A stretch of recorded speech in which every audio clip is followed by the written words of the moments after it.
konstitusi. Tugas presiden adalah mencerdaskan kehidupan bangsa.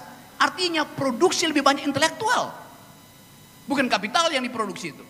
Intelektual. Kita krisis intelektual. Data itu ada di mana? Ada di dalam statistik dunia. Yang sering saya katakan bahwa IQ nasional tinggal 70. Di sini dilarang merokok. Tapi tidak dilarang berpikir. No smoking. Di istana no thinking. Dilarang berpikir. Karena tadi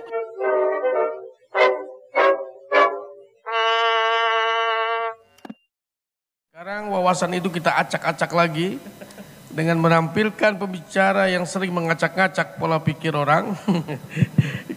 Silakan, Prof. Rocky Gerung. Oke, terima kasih. Saya sambung aja kalimat.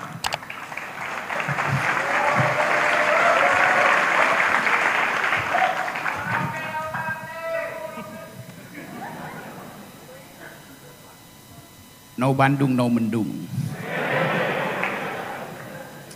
Saya sambung aja kalimat terakhir dari Guru Gembul, guru saya. Dia bilang begini, tidak ada yang mau mengambil alih krisis intelektual ini. Kalimat dia terakhir itu betul sekali.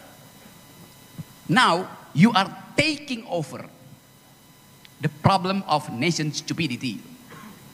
Anda sekarang ambil alih itu. Kenapa? Tidak ada yang care dan tidak ada yang mau speak. He doesn't care.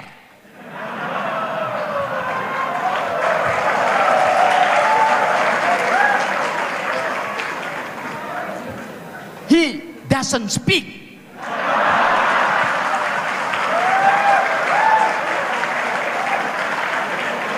That's the problem. So you,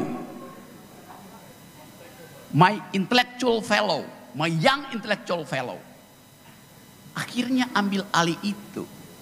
Anda dipaksa oleh sejarah untuk take over the stupidity of the nation. Nah, kita kumpul di sini demi itu. Demi sesuatu yang tanggal 30 Desember tahun 30 diucapkan oleh Bung Karno di depan Gedung Indonesia Menggugat. Bangsa ini didirikan oleh kumpulan pikiran. Fasilitas pada waktu itu sangat terbatas. Gak ada yang punya Kindle, gak ada yang punya akses pada perpustakaan. Tapi mereka punya otak. Itu masalahnya. Tadi Mbak Neng apa panggilannya di sini? Si Teteh pembawa acara bilang di sini dilarang merokok, tapi tidak dilarang berpikir. No smoking. Di istana no thinking. Dilarang berpikir. Karena tadi betul Guru Gembul. Pikiran itu dianggap akan mengacaukan pikiran yang established. Lo pikiran hanya disebut pikiran kalau dia diganggu. Itu namanya pertengkaran pikiran. Sering saya katakan, kalau Anda berpikir dan Anda tidak diganggu, itu artinya Anda sedang berdoa. Doa tidak boleh diganggu, tapi pikiran harus diganggu. Dalam politik itu namanya oposisi. Di dalam kawasan seperti ini, itu artinya tuker tambah intelektual. Jadi sebetulnya ini forum yang betul-betul kita ambil alih kedunguan bangsa ini. Bukan kedunguan bangsa. Kedunguan istana. Supaya kita bisa ucapkan kembali janji proklamasi, janji konstitusi. Tugas presiden adalah mencerdaskan kehidupan bangsa. Artinya produksi lebih banyak intelektual. Bukan kapital yang diproduksi itu. Intelektual. Kita krisis intelektual. Data itu ada di mana? Ada di dalam statistik dunia. Yang sering saya katakan bahwa IQ nasional tinggal 70. Lebih banyak IQ yang ada di hutan Juanda daripada IQ nasional. Yang isinya ada monyet. Kita mau terangkan itu sebagai problem itu. Dan teman-teman di sini mengerti itu dan mengambil risiko untuk melangkah. Apa ya istilahnya itu? Untuk buat langkah nyata. Anda nggak bisa andalkan bahwa pemerintah hari ini bisa menyeberangkan Indonesia ke dalam apa yang disebut bonus demografi. Bohong semua itu. Berhenti. 2 hari lalu pemerintah masih komporin rakyat. Ekonomi tumbuh, ekspor baik. 2 jam lalu saya baca statistiknya tuh. Ekspor Indonesia turun 21%.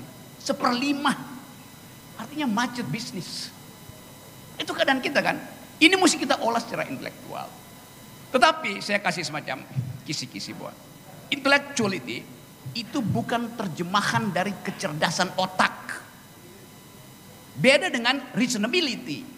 Itu artinya kecerdasan otak. Reason kita bandingkan dengan passion kita. Orang yang terlalu banyak pakai reason, dia pasti akan kurangi passion. Demikian sebaliknya tuh. Itu udah trade off antara passion dan reason. Tapi istilah intelektual itu istilah khas yang dimaksudkan sebagai tanggung jawab orang yang berpikir terhadap keadaan nasional.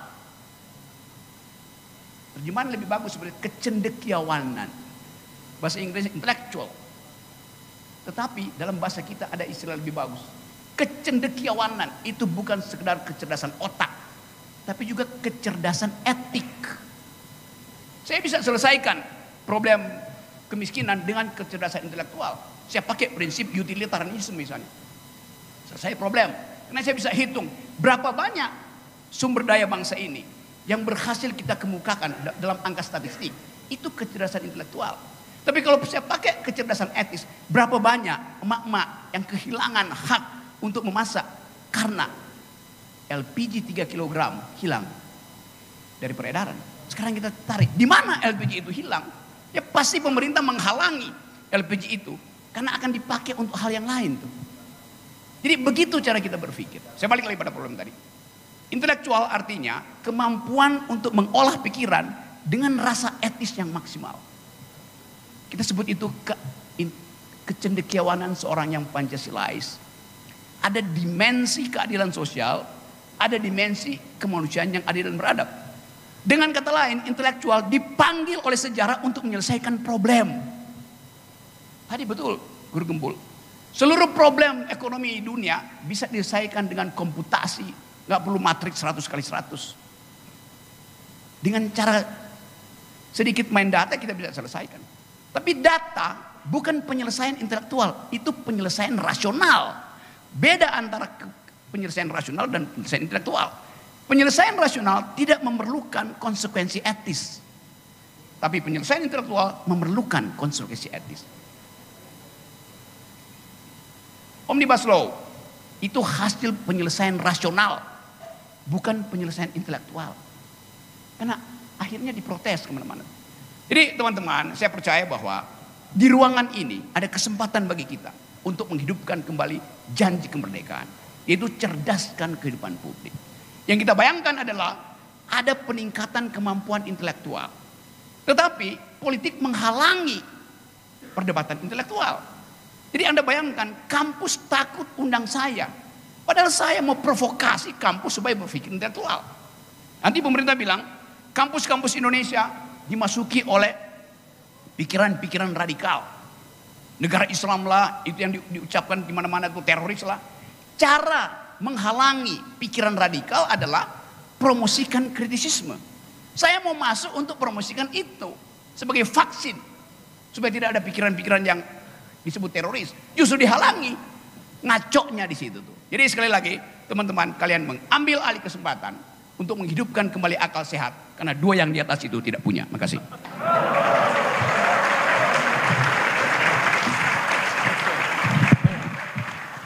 Bahaya.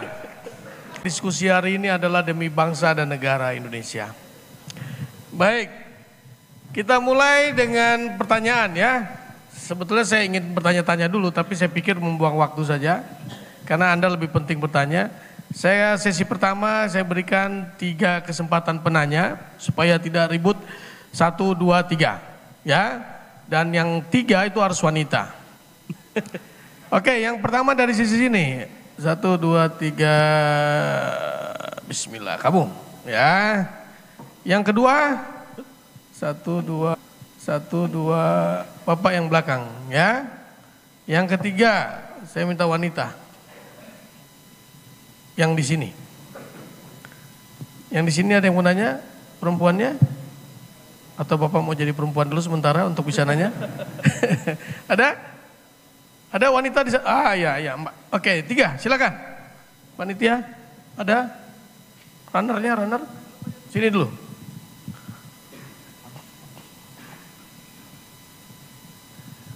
Nama dan asal dari mana ya? Bismillahirrahmanirrahim. Perkenalkan, nama saya Muhammad Fajanur Rahman. Saya asal dari UIN Sunan Gunung Jati Bandung. Izin bertanya kepada para saudara-saudara saya yang berakal sehat. Ya, untuk pertama, dalam ketika kita ingin independen gitu dalam berpikir dan lain sebagainya, seringkali kita dibenturkan kalau dalam segi sosial itu dengan budaya, dengan ketika kita ingin bertanya, ketika kita ingin berkritis, kita sering dihadapi dengan cacian-cacian seperti kamu tidak beradab. Apakah, saya ingin bertanya gitu, apakah beradab ini sesuatu hal yang terikat dengan keindependenan gitu dalam berpikir? Karena seringkali ketika kita ingin merasa mengungkapkan, mengeluarkan apa yang kita pikirkan, seringkali kita dibenturkan dengan hal-hal yang seperti kamu tidak beradab. Apakah beradab itu harus melembutkan suara kepada yang lebih tua dan meninggikan suara kepada yang lebih bawah, atau bagaimana? Seperti itu. Terima kasih. Terima kasih. Yang kedua. Yang kedua di belakang tadi. Berdiri Mas, biar anunya tahu.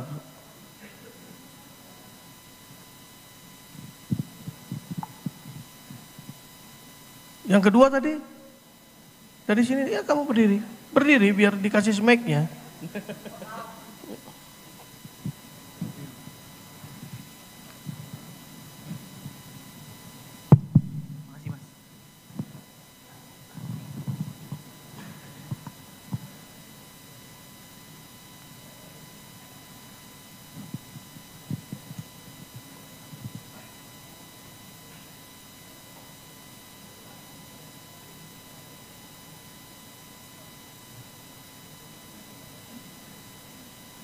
Ganti mic-nya cepat. Tes. Ya, situ aja. Ya. Assalamualaikum warahmatullahi wabarakatuh. Perkenalkan, nama saya Hafid dari mahasiswa Unibi. Saya ingin bertanya, beberapa tahun lalu ada kasus mengenai mural 404 Not Found Jokowi. Mural ini viral. Lalu perancangnya diuber-uber. Dan selain itu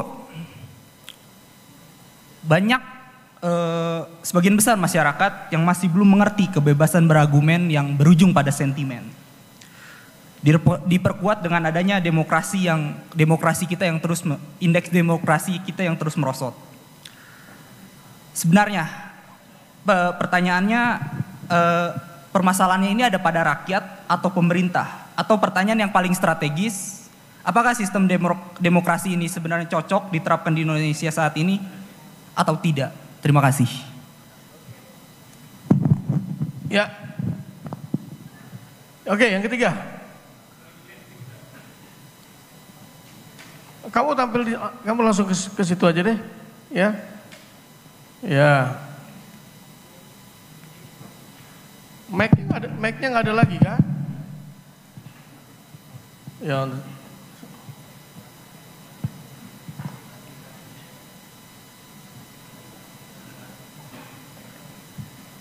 Baik, Assalamualaikum warahmatullahi wabarakatuh. Waalaikumsalam. Saya Putri Kusma Wardani, mahasiswa dari Universitas Pendidikan Indonesia, Pak. Saya izin bertanya, selaku calon guru gitu Pak, bagaimana caranya saya mengajarkan murid saya cara berpikir, kemudian cara belajar berfilsafat yang benar gitu. Sementara di sekolah sendiri guru itu dihadapkan dengan administrasi yang cukup rumit gitu Pak. Bagaimana caranya untuk memasukkan konsep itu ke dalam materi yang saya ajarkan kepada anak-anak. Sekian pertanyaan dari saya. Wassalamualaikum warahmatullahi wabarakatuh. Waalaikumsalam warahmatullahi wabarakatuh. Ya, Pak Sodik mungkin dengan singkat. Pertanyaan pertama soal adab, kemudian apakah Indonesia sudah masih cocok untuk jadi negara demokrasi, kemudian bagaimana cara memberikan pendidikan kepada murid Adik-adik, kita sering secara kurang pas itu mendikotomikan antara berpikir dengan beradab ya. Sebetulnya dek, ketika kita berpikir tidak bebas, ketika kita berpikir tidak benar, itu adalah salah satu simbol ketidakberadaban kita. Jadi kita sering berpikir, oh ini tidak beradab karena berpikir bebas ya. Oh kita tidak beradab karena tata caranya ya. Sebetulnya salah satu bentuk ketidakberadaban adalah ketika kita berpikir tidak benar begitu. Soal tadi sopan santun ya, soal teknis itu deh. Bicara tadi lebih keras, tidak boleh lebih keras kepada yang itu ada lain lagi. Nah itu saya setuju dengan pikiran Pak Rocky Gerung yang sering disampaikan bahwa berpikir kita bebas, berpikir kita merdeka begitu ya. Kemudian nanti ada masalah-masalah tadi soal pemerintahan dan lain-lain, itu lain persoalan begitu. Bebas dulu, kemudian nanti ada proses-proses musyawarah dan lain-lain. Ya itu. Jadi silakan berpikir sebebas-bebasnya.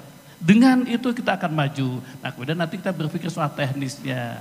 Dan nanti ada etika-etika yang lain misalnya adalah musyawarah. Yang kedua, penanya yang kedua, ini dek. Pertama ini, demokrasi itu adalah salah satu wujud berpikir merdeka, begitu dek. Tidak akan ada demokrasi jika tidak merdeka. Dan kita bisa mencabut Indonesia negara demokrasi ketika kita tidak boleh berpikir bebas, begitu. Tidak ada demokrasi di mana anggota rakyatnya tidak boleh bebas. Demokrasi hanya ada ketika kita diberi kebebasan. Tapi di atas itu semua ada satu tahapan lagi, yakni apa yang kita sebut dengan demokrasi atau musyawarah begitu. Nah sekarang musyawarah tidak ada, kebebasan tidak ada. Bang Rocky, saya baru ngeh kemarin Bang, bahwa dalam salah satu pasal Undang-Undang Dasar 45, pengambilan keputusan dalam pasal itu disebutkan bahwa diambil dengan suara terbanyak, begitulah. Padahal keputusan itu adalah setelah kita bebas berpikir, maka bisa jadi harus langkah yang diambil, harus ada kesepakatan. Nah kesepakatan itu adalah tahapan berikutnya, yakni musyawarah. Nah tadi ada kemudian melangkah lagi, ini bagaimana nih Indonesia, tepat atau tidak demokrasi? Fakta-fakta menunjukkan bahwa berbagai kelemahan dalam demokrasi, tapi negara-negara lebih cepat maju ketika berdemokrasi. Walaupun ada kekurangan-kekurangannya. Tapi yang tadi, demokrasi dimulai dengan kebebasan berpikir dan di atas itu adalah musyawarah. Nah kalau kita melangkah lebih jauh lagi, saya ingin bicara nanti, mungkin bukan forumnya. Apakah kita sudah waktunya belum nih? Demokrasi adalah demokrasi yang sangat bebas. One man, one vote, ya enggak? Ini di DPR terasa sekali deh, itu jadi masalah. Sementara akar bangsa kita musyawarah yang ada dalam Pancasila itu kita abaikan. Ya, jadi kita demokrasi dimulai dengan hal yang bebas dan tahapan berikutnya ketika ada ketidaknyambungan dilakukanlah musyawarah. Yang ketiga ada guru sama dengan saya alma mater apa tadi cara berpikir ya. Itulah sebabnya saya katakan tadi awal pembicaraan saya di sekolah saya Darul Ikam itu saya ajarkan sejak kecil adalah riset kecil itu. Ada kan buat skripsi ya, mulai membuat kerangka pemikiran ya kan ya, membuat latar belakang ya kan, membuat identifikasi masalah ya kan, membuat rumusan-rumusan statistik untuk memecahkan masalahnya, ada kerangka berpikirnya, ada mengambil kesimpulannya. Itu adalah rangkaian pola berpikir ilmiah, pola berpikir sehat yang dengan itu kita bisa bebas berpikir. Pikiran itu hanya terbagi oleh dua, oleh kebenaran ilmiah dan ada norma-norma agama begitu. Dan norma-norma agama yang saya tahu seperti Islam itu Kang Bang Rocky itu semua bisa dibuktikan secara ilmiah.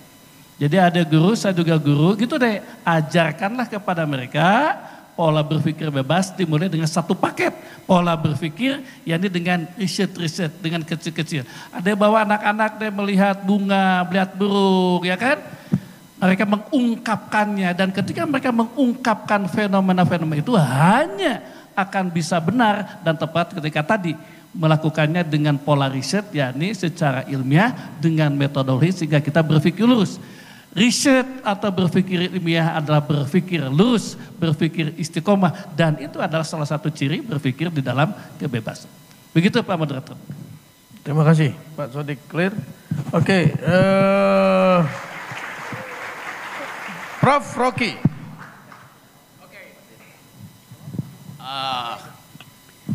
Saya kalau moderatornya Diki Akmar, saya selalu berupaya untuk melampaui kecerdasannya nih.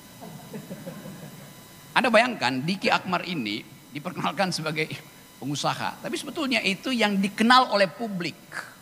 Karena dia ada di mana-mana tuh. Dia ajak saya diskusi dengan kalangan pengusaha Tokyo tentang potensi dari biomass.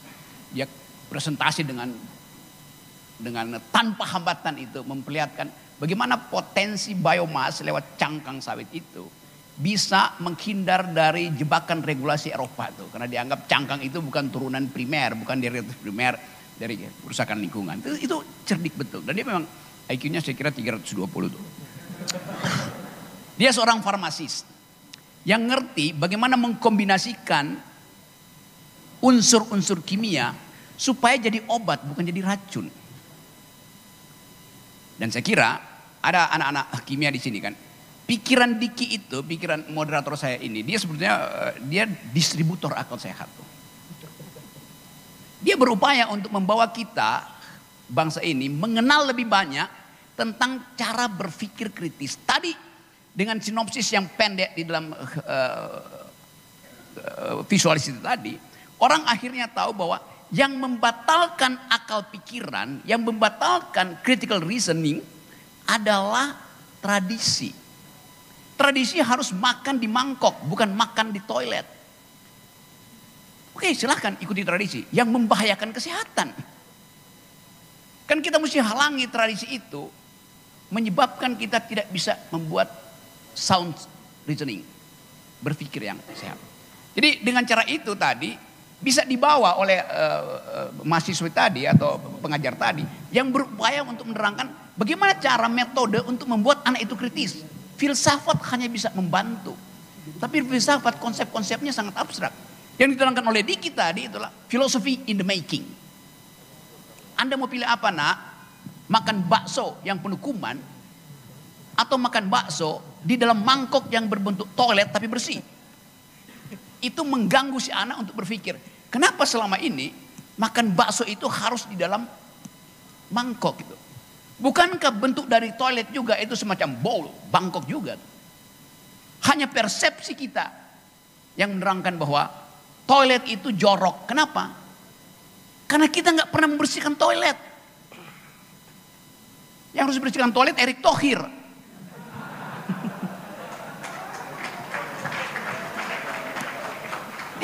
Dia nggak peduli. Jadi kira-kira itu pikirannya tuh. Jadi saya senang ada Diki teman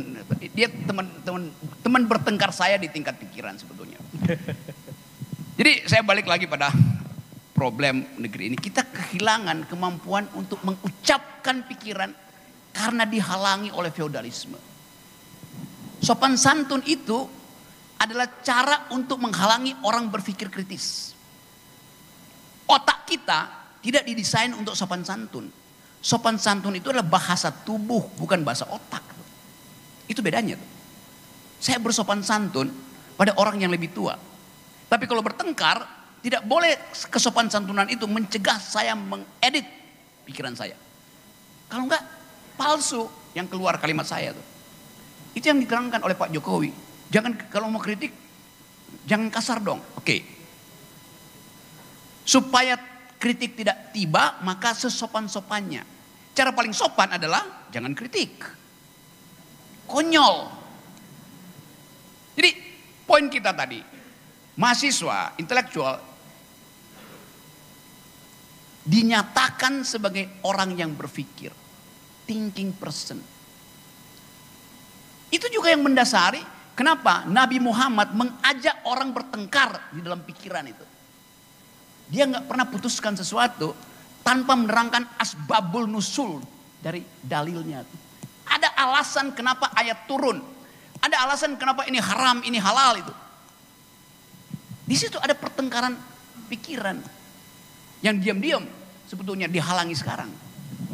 Jadi saya ingin perlihatkan bahwa ada kesempatan bangsa ini untuk mengucapkan pikiran. Dan di dalam Muslim, dalam Islam bahkan ada fasilitas untuk mendamaikan antara emosi, antara passion dan reason. Namanya kolbu. Kolbu itu kemampuan untuk mengendapkan kemarahan intelektual dan dorongan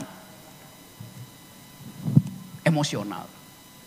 Jadi kalau kita tanya, Anda pernah nggak memakai kolbu? Enggak. Kenapa? Karena Anda takut berdebat. Takut menghina orang. Takut menjelekkan pemerintah. Artinya Anda tidak paham bahwa diri Anda dibekali oleh kemampuan reflektif. Kemampuan reflektif itu tidak perlu diatur di dalam undang-undang. Sekarang ada KUHP baru. Mengkritik presiden kena delik. Dasarnya apa mengkritik presiden kena delik? Jadi kita mempersonifikasikan presiden seolah dia makhluk moral. Presiden itu bukan makhluk moral. Dia makhluk fungsional. Jokowi, SBY adalah makhluk moral. Presiden Jokowi, Presiden SBY bukan makhluk moral. Presiden itu adalah fungsi, institusi. Ngapain hormati institusi? Saya nggak pernah kritik Presiden Jokowi sebagai Jokowi yang adalah kepala keluarga. Saya kritik Presiden yang adalah Jokowi sebagai kepala negara. Sebagai kepala keluarga dia baik sekali. Sebagai kepala negara dia buruk sekali. Kita mesti pisahin itu. Urusan res publica dan res privata itu. Itu dasarnya tuh. Jadi kelegaan itu yang kita maksudkan tuh. Jadi saya kira itu tiga problem tadi saya ucapkan dalam satu dalil bahwa kita maksimalkan kritisisme justru untuk memancing percakapan yang bermutu. Kalau kita diam, kita menyimpan dendam tuh. Jadi jangan ragu untuk mengucapkan pikiran. Dan dalil-dalil dalam pikiran harus disusun dengan argumen, bukan dengan sentimen. Assalamualaikum warahmatullahi wabarakatuh.